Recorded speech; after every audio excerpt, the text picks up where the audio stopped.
I'm making the second part of my cheese making video today.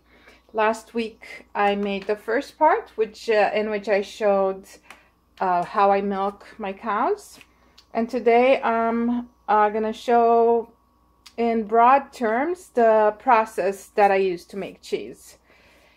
And so I'm gonna start off, and I'm just gonna show you basically some of the stuff I use that you may need to make cheese. So I have my pots.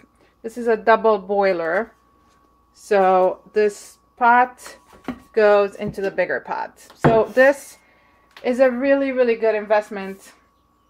So one thing I want to say, like right off the bat, is that cheese has been made for thousands of years.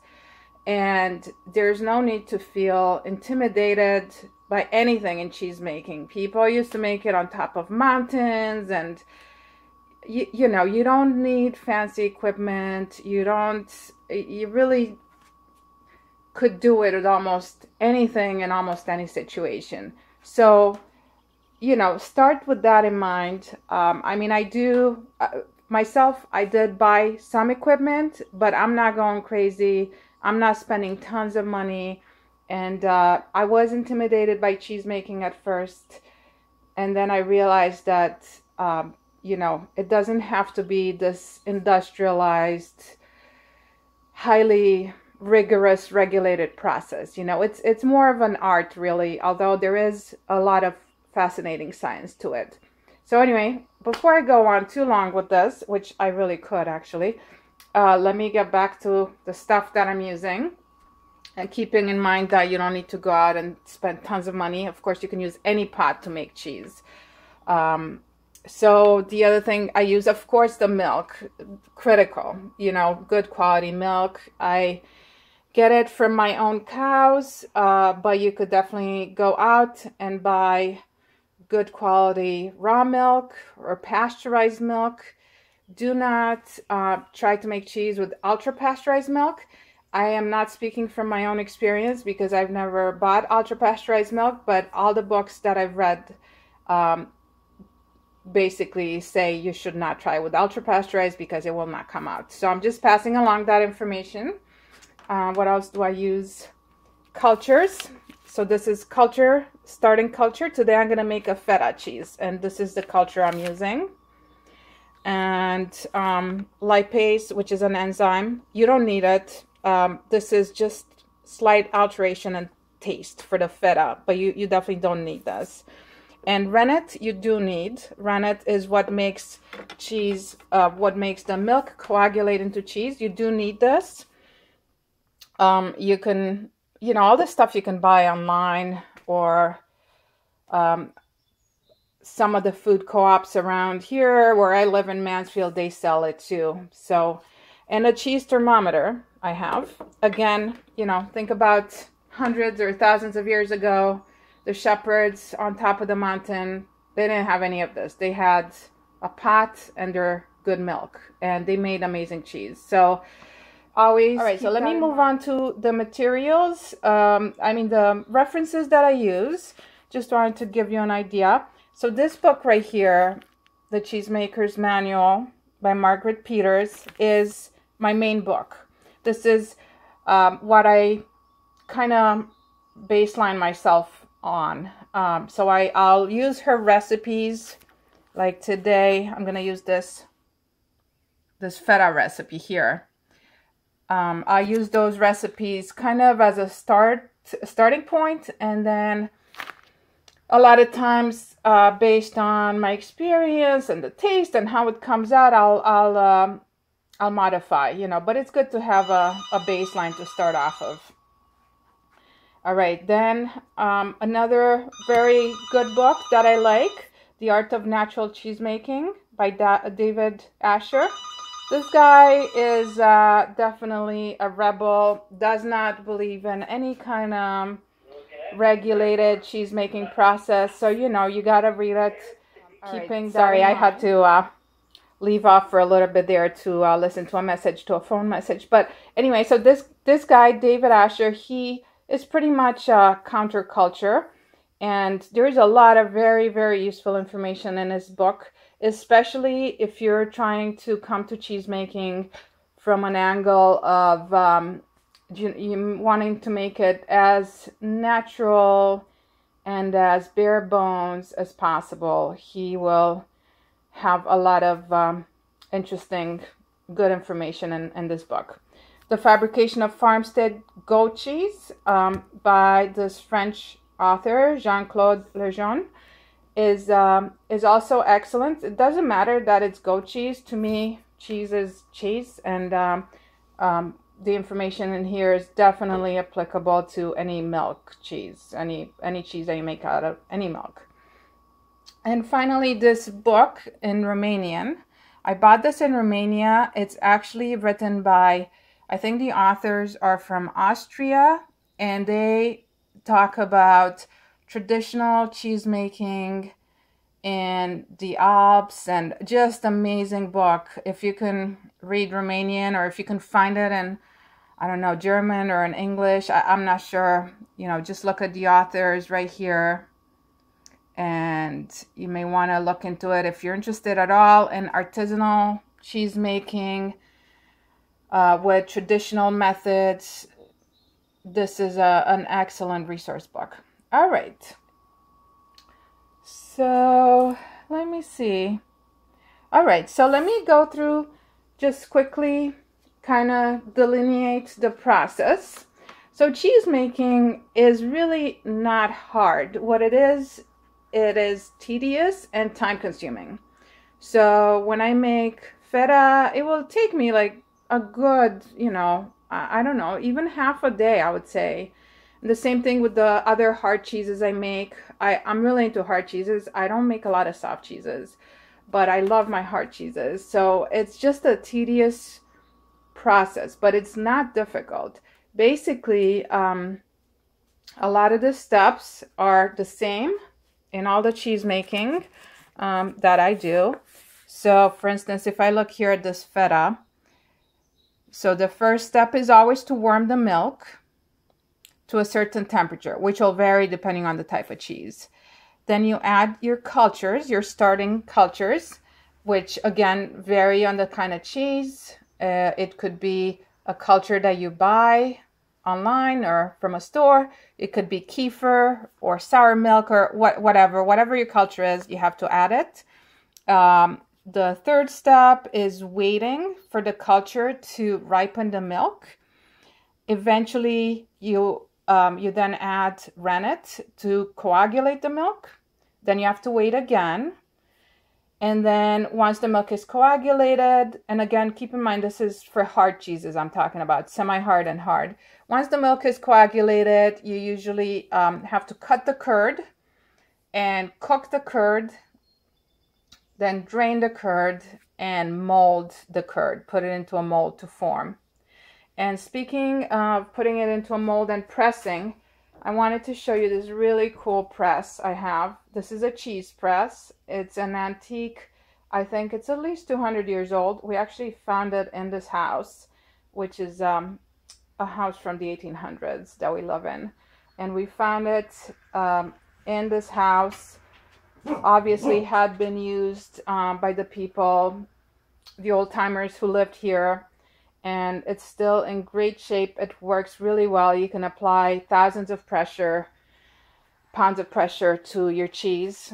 And the way it works is that this lever over here, I have this long stick that goes right in here, and you can basically roll it up, and the pressure is applied. You put your cheese in this form, and then you roll the whole thing up until it's basically squeezed in between this bar here and the bottom, and you can apply a lot of pressure.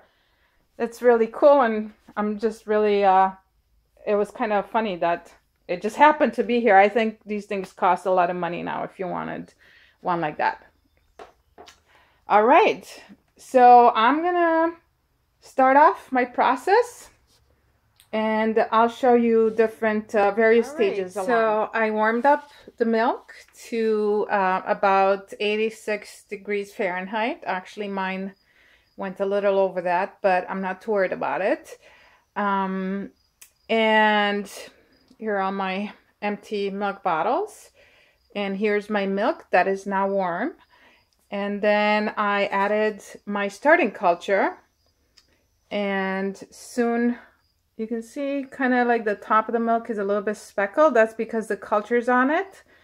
In a few minutes, I'm gonna stir it so the culture is well incorporated. And then I'm just gonna wait 45 minutes. So this is a big part of cheese making, is doing these small steps where you add something or you just do some kind of action and then wait.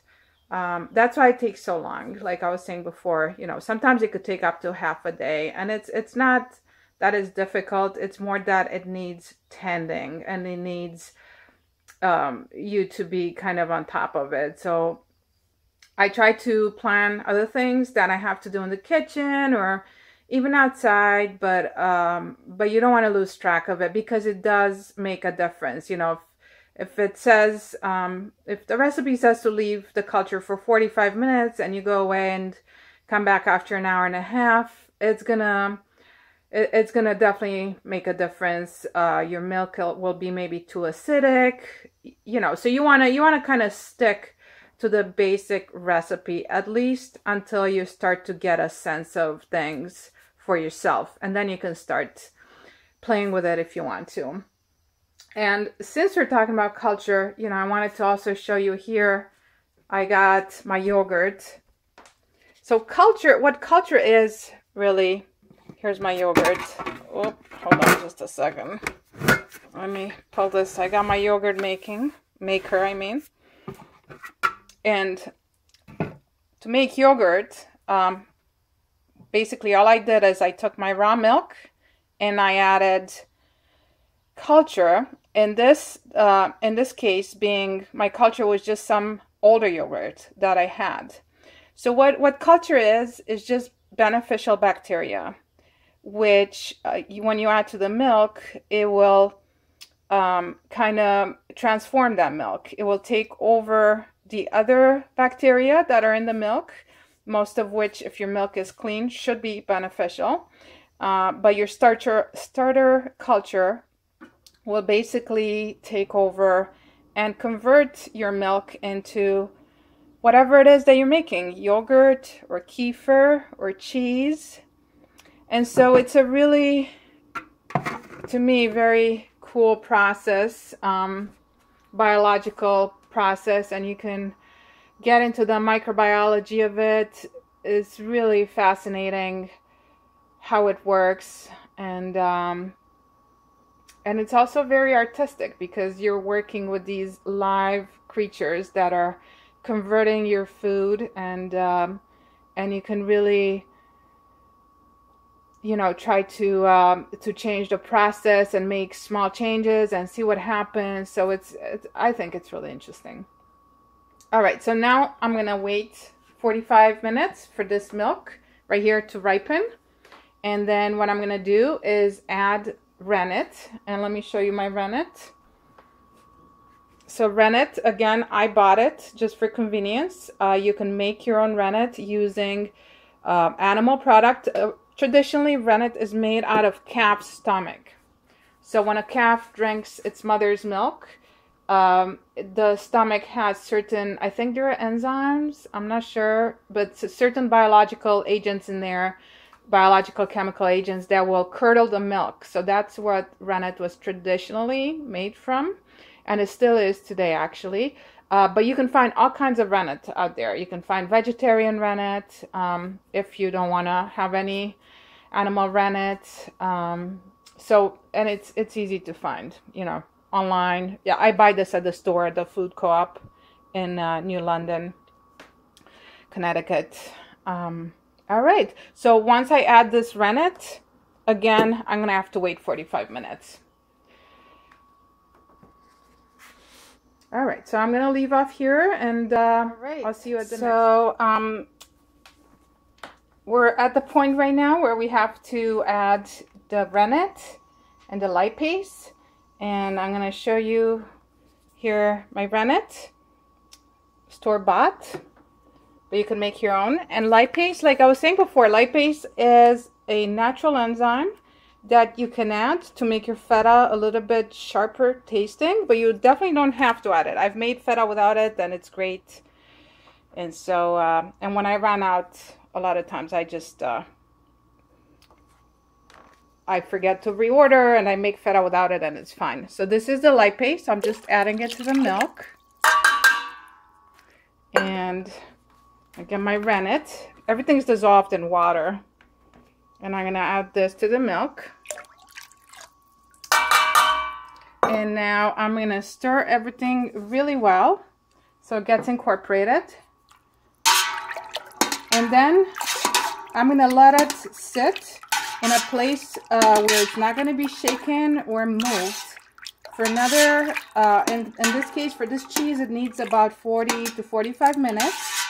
And we're basically letting it sit so that the rennet can start coating the cheese.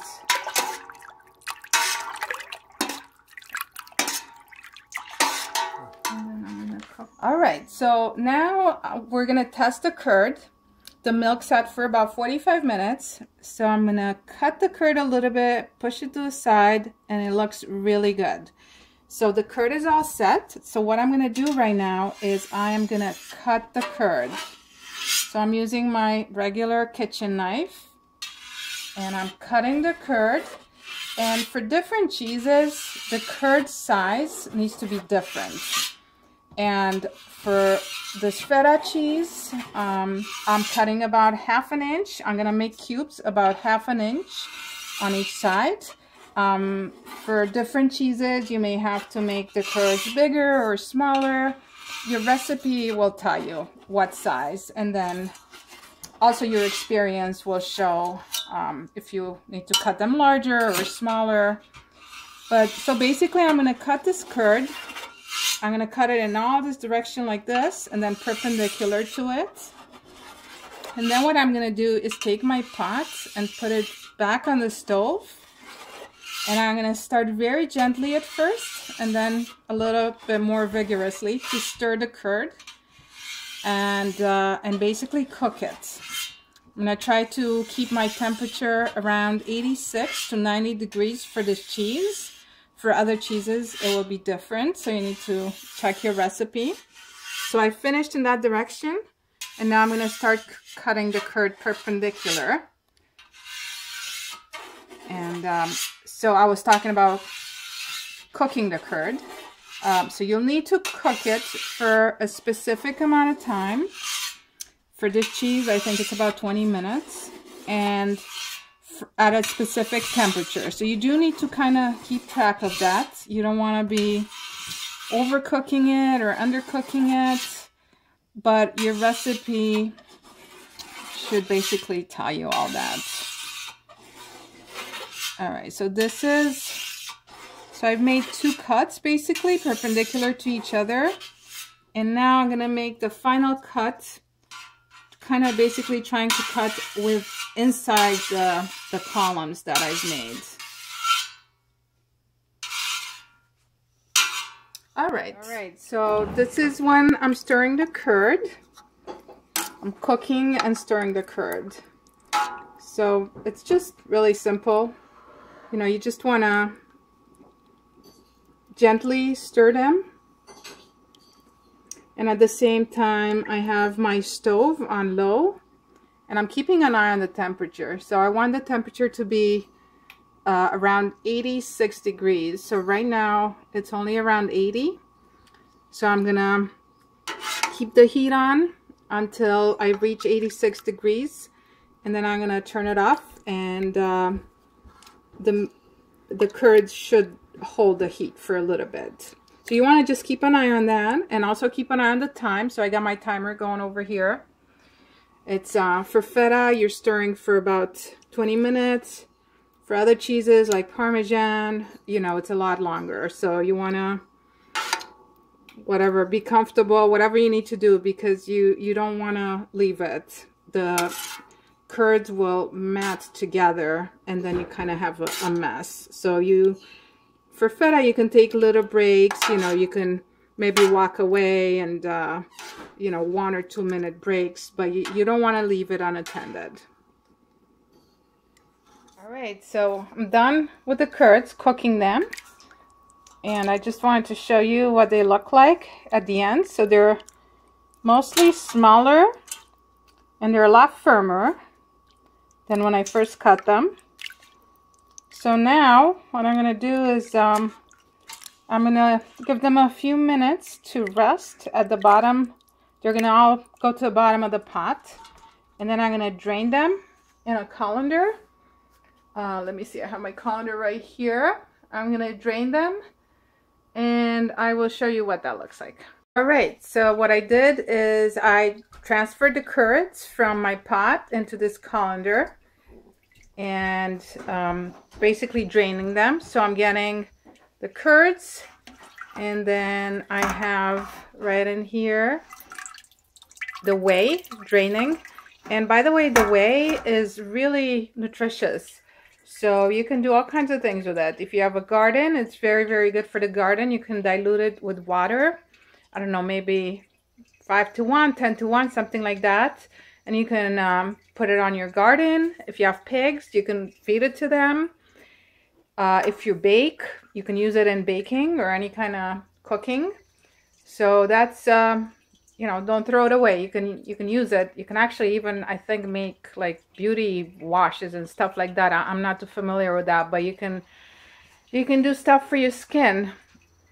All right, so these are the curds. So what I'm going to do right now is I'm going to take the curds and I'm going to dump them into my mold right here. This is my mold that is going to shape the cheese. All right, so here are the curds. I just put them into the mold and I'm just going to let them settle basically in the mold. And I'm going to put on the lid and they're just going to settle under their own weight. I'm going to shake it a little bit so that they kind of settle to the bottom, but I'm going to just put on the lid and let them settle. And then I'm going to start flipping them. So and I'll show you now. Here's the cheese. And I'm going to take it out. I'm going to flip it. So let's kind of see. So it's not really firm yet. So here it is.